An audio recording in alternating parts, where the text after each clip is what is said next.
languishing on the Senate floor. The concerns of the junior senator from Texas related to the Nord Stream 2 pipeline. We also have heard at length from members of this body about the humanitarian situation in Afghanistan, the junior senator from Missouri. As I have said publicly and repeatedly, I share my colleagues' concerns about the Nord Stream 2 pipeline. He put up a series of my quotes. They're all true. I'm still of that view. But I'm not of the view that you stop the national security apparatus in order to pursue a policy difference and create a whole host of other serious risks for the United States.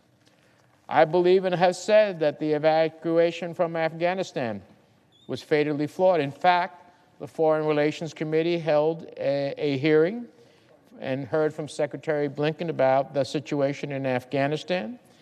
The Foreign Relations Committee is holding a briefing tomorrow about the administration's efforts to bolster European energy security to counter Russia's efforts in this area.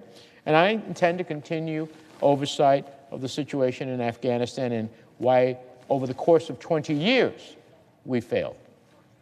What I fail to understand is the relationship between the foreign affairs nominees pending before this body and those topics. These individuals are critical to confronting numerous other global challenges, promoting American values, and advancing the safety, health, and economic well-being of Americans. We need them confirmed today.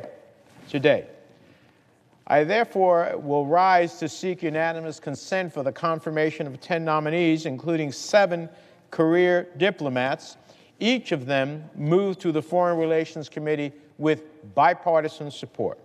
There's no reason for Republicans to block their confirmation. Let me speak to them for a minute or two. This is especially the case at the U.S. Agency for International Development. The administrator of USAID, Samantha Power, is the only member of that agency's senior leadership that has been confirmed by this body. Ambassador Power needs her senior leadership team in place, yet her 2 deputies are languishing on the floor because of Republican holds. This agency is grappling with the impact of the COVID-19 pandemic and other humanitarian emergencies that are ravaging the globe. It simply cannot function at its best without senior leadership.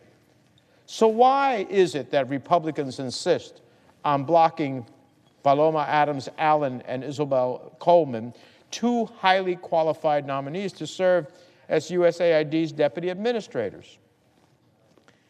Let me take a moment to once again raise Haiti. We heard a lot about Haiti here on the floor, particularly from our Republican colleagues and the challenge at the border. Well, in August, a massive earthquake in Haiti killed more than 2,200 people, injured 12,000 more, destroyed tens of thousands of buildings.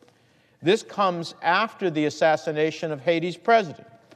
But here again, Republicans are holding a senior member of Ambassador Power's team, Marcela Escobar, the nominee to be the Assistant Administrator for Latin America and the Caribbean at USAID.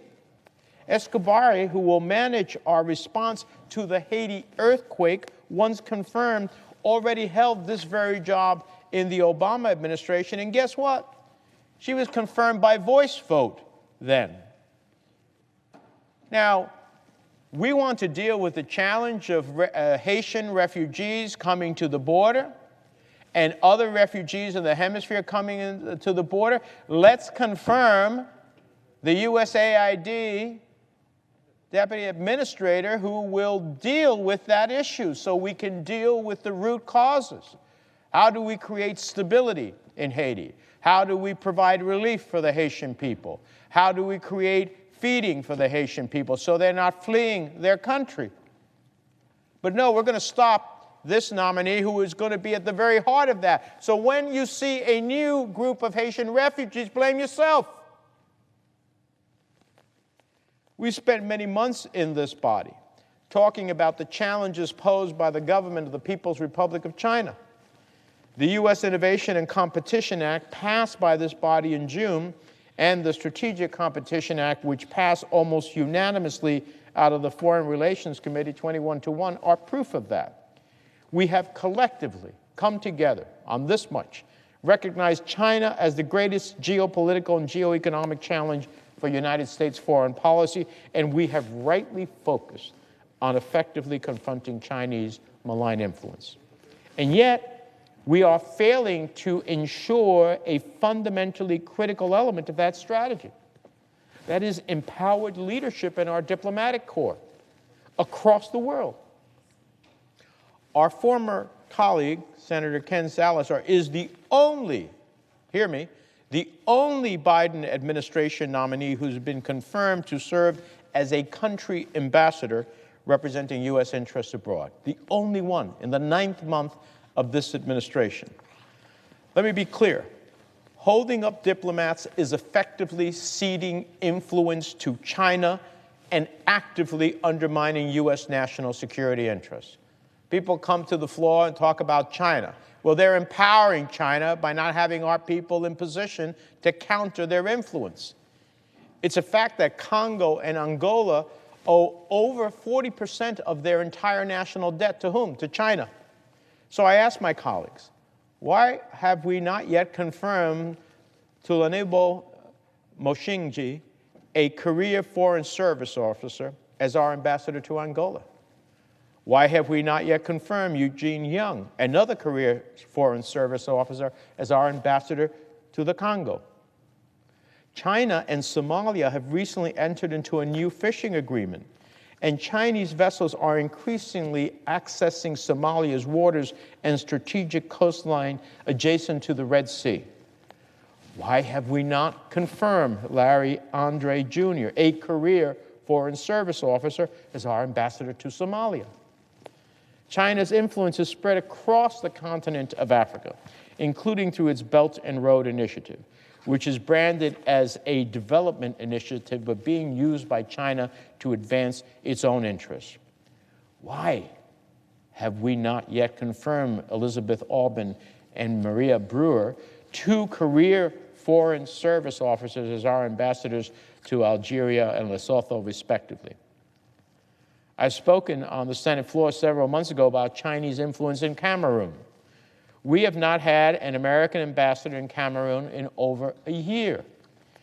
Why have we not yet confirmed Christopher John Lamora, a career Foreign Service officer, as our ambassador to Cameroon? Vietnam sits on the border of China. It's on the front lines of Chinese coercion in the South China Sea. Why have we not yet confirmed Mark Napper, a career Foreign Service officer, as our ambassador to Vietnam? Colleagues, each of these nominees I mentioned deserves to be confirmed today, and our national security interests demand it. So in pursuit of what I hope will be a recognition of that, because at some point something's going to happen here in the world, in one of these countries or one of these regions.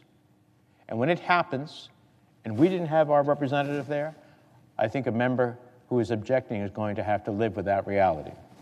So let me ask unanimous consent that the Senate proceed to consider the following nomination. Executive Calendar number 336, Paloma Adams Allen, to be a Deputy Administrator of the United States Agency for International Development, that the nomination be confirmed, the motion to reconsider be considered, made, and laid upon the table with no intervening action or debate, that no further motions be made, be in order, I should say, in terms of the nominations, that the President be immediately notified of the Senate's action, the Senate then resume legislative session. Is there objection? Mr. President. Senator from Missouri. Mr. President, reserving the right to object. I appreciate the earnestness on this issue from my friend and colleague, the Senator from New Jersey.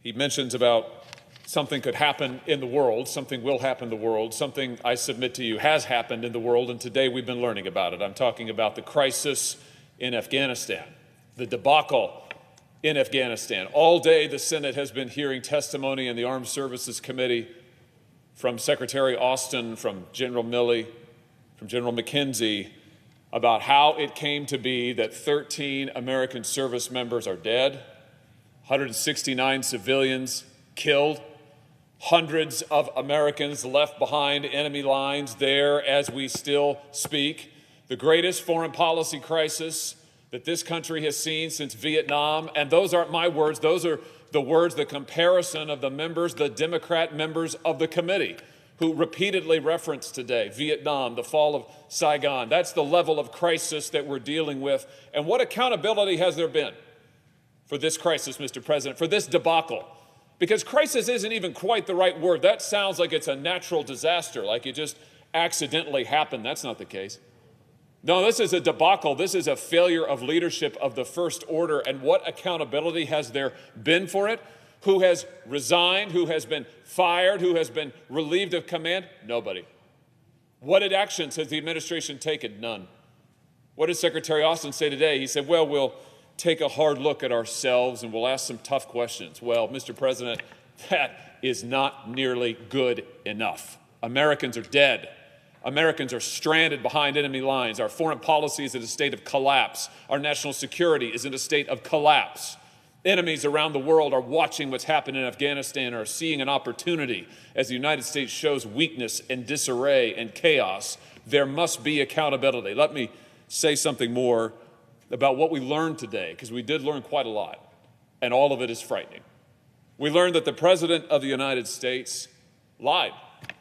He lied when he said to the American people in an interview on television just a few weeks ago that he was never told by any of his military advisors, never told that a drawdown on this timetable, his timetable, would result in catastrophe. He was asked by George Stephanopoulos, and now I'm quoting, but your top military advisors warned against withdrawing on this timetable. They wanted you to keep about 2,500 troops. President Biden, no, they didn't. Stephanopoulos, they didn't tell you that they wanted troops to stay? President Biden, no. Stephanopoulos, so no one told you, your military advisors did not tell you, no, we should just keep 2,500 troops? President Biden, no. No one said that to me that I can recall. Today we heard from General Milley and General McKenzie and Secretary Austin, who each of them said that they advised the president. It was their considered military judgment that the president's plans were mistaken. They advised against it. They advised him against it. And yet he said, no, no one ever told me. I'm not responsible. No one ever told me. We also learned this. We learned that the president lied when he said that he had no idea that the Taliban would take over the country in such a short time period. From the same interview, George Stephanopoulos said back in July, this is to President Biden, back in July, you said a Taliban takeover was highly unlikely. Was the intelligence wrong, or did you downplay it? Biden said, no, I think that there was no consensus. If you go back and look, they said that this is not going to happen. Stephanopoulos, you didn't put a timeline on it when you said it was highly unlikely. You just flat out said it's highly unlikely the Taliban would take over. Biden says, yeah.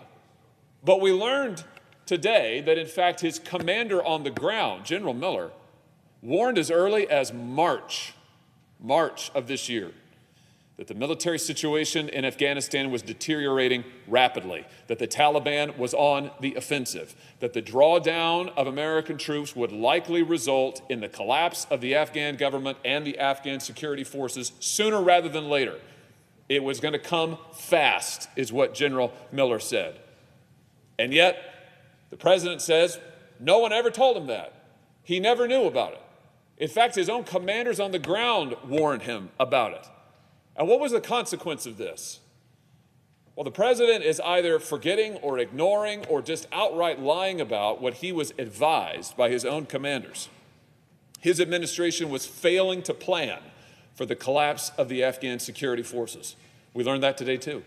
Secretary Austin said, we just didn't plan for a scenario of Afghan security forces collapse. We didn't plan for it. Why didn't they plan for it? I mean, why isn't somebody being held accountable for it? The Special Inspector General for Afghanistan has been warning for years that the Afghan security forces were not ready, that they were not well equipped, that they were not well trained, that they would not likely stand on their own. We know that the commander on the ground shared the same assessment, and yet the administration did not plan for by their own admission, did not plan for the collapse of the Afghan security forces or the collapse of the Afghan government, which also meant that they did not order the evacuation of American civilians in time. They dilly-dallied, they waited, they dithered. They did not order the evacuation in time. They waited until the middle of August to undertake an evacuation of civilians in earnest after American troops had withdrawn from the country. No wonder there was chaos in Kabul. No wonder that it was a total disaster. That's the administration's fault. They waited because they hadn't planned. They waited because apparently they were fighting among themselves, the State Department, the Defense Department, and the White House, all fighting because President Biden wasn't leading. It's a total debacle. It's total chaos. Now, my friend the senator from New Jersey quite reasonably wants to know, what's the connection? Why am I objecting to these nominees? Why do I want to vote? Here's the connection. It's about accountability. No one has been held accountable. I know the senator wants to hear from Secretary Austin and his committee. He should hear from the Secretary and his committee, because what we learned today contradicts quite a lot of the testimony that the Secretary of State gave to the senator from New Jersey in his committee earlier. Quite a lot of contradictions. So he's quite right to want to hear from Secretary Austin. But we need to do more than hear from him. We need to have accountability for what has happened. So until we get that accountability, until someone is held responsible, until there is some turn, some change, some shift in policy, and I've called for the resignations of General Milley, Secretary Austin, Secretary Blinken, and the National Security Advisor, all of whom planned and executed this operation. Until there is accountability, I think the least the Senate can do is actually vote. Take at least a vote on this floor for nominees to leadership positions in the State Department and the Department of Defense. So, Mr. President, I object. Objection is heard. Mr. President, Senator from New Jersey. I'll have remarks afterwards, but for the sake of the Senate, I ask that it be in order to make the same request with respect to calendar number 337, Isabel Coleman, to be Deputy Administrator of the United States Agency for International Development. Is there objection? President, Senator from Missouri. I object. Objection is heard. Mr. President, I ask that it be in order to make the same request with respect to Executive Calendar 323, Marcial Escobar, to be an Assistant Administrator of the United States Agency for International Development. Is there objection? Mr. President, I object. Objection is heard. Mr. President, I ask that it be in order to make the same request with respect to Executive Calendar 237 to Lanimbo Mushingi, a career member of the Senior Foreign Service, to be Ambassador of the United States to Angola and to serve concurrently as the Ambassador to the Democratic Republic of Sao Tome and Principe. Is there objection? I object, Mr. President. Objection is heard. I ask that it be in order to make the same request with respect to Executive Calendar 238, Eugene S. Young, a career member of the Senior Foreign Service, to be Ambassador of the United States to the Republic of Congo.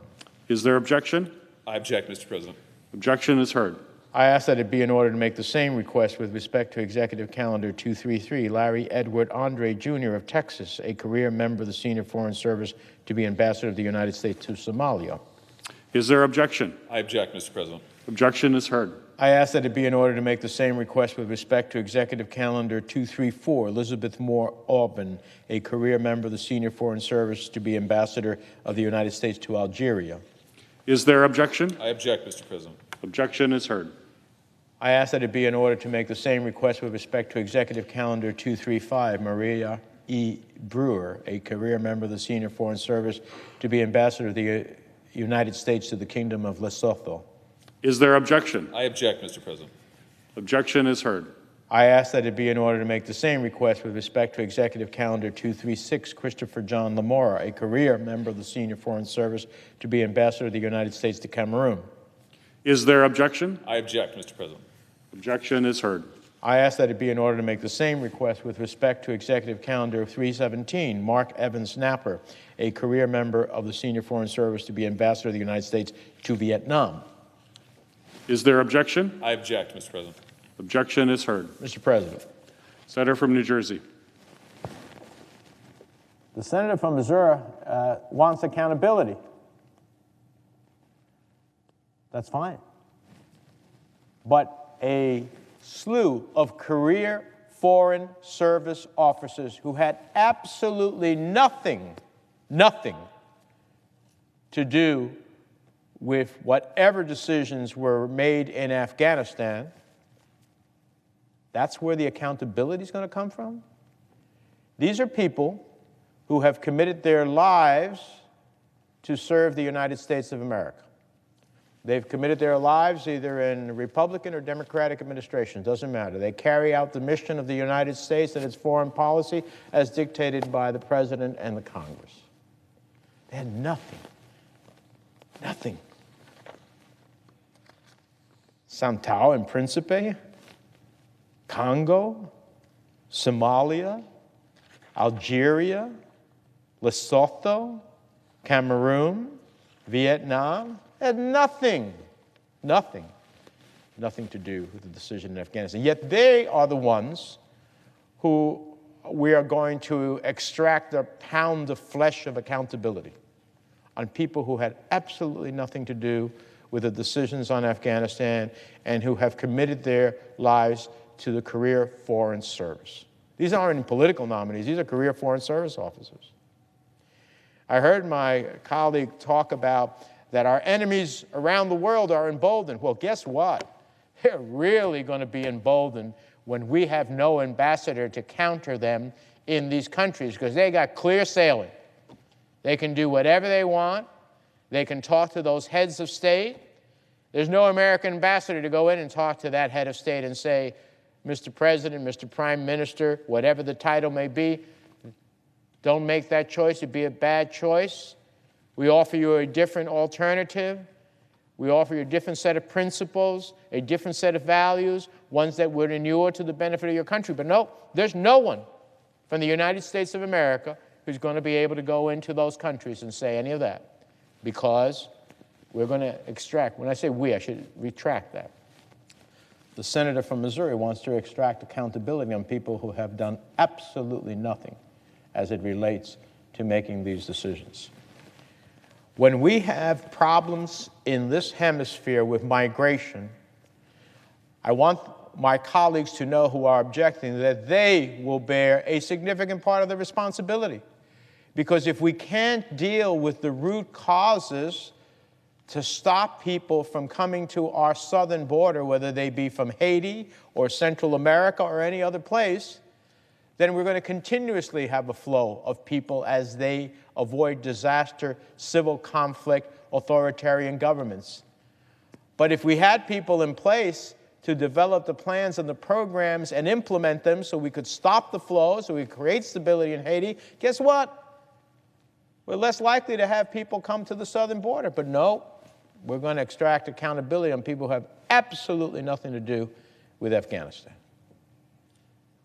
Not only is this short-sighted, for those who stand on the Senate floor and talk about the national security of the United States, this hurts the national security of the United States. It hurts the national interests of the United States. So I hope that there will be a reflection. Maybe there are better targets to pick than career foreign service officers in countries that have no decision, no policy making on any of these issues that my colleague has a problem with. Maybe there are better ones to pursue. But if in the absence of that, I tell you there's going to be a rude awakening. And mark my words, I've been doing foreign policy for 30 years between the House and the Senate. It will happen sooner than you think. And you'll remember this moment and wish you hadn't objected to some of these people. With that, Mr. President, I yield the floor.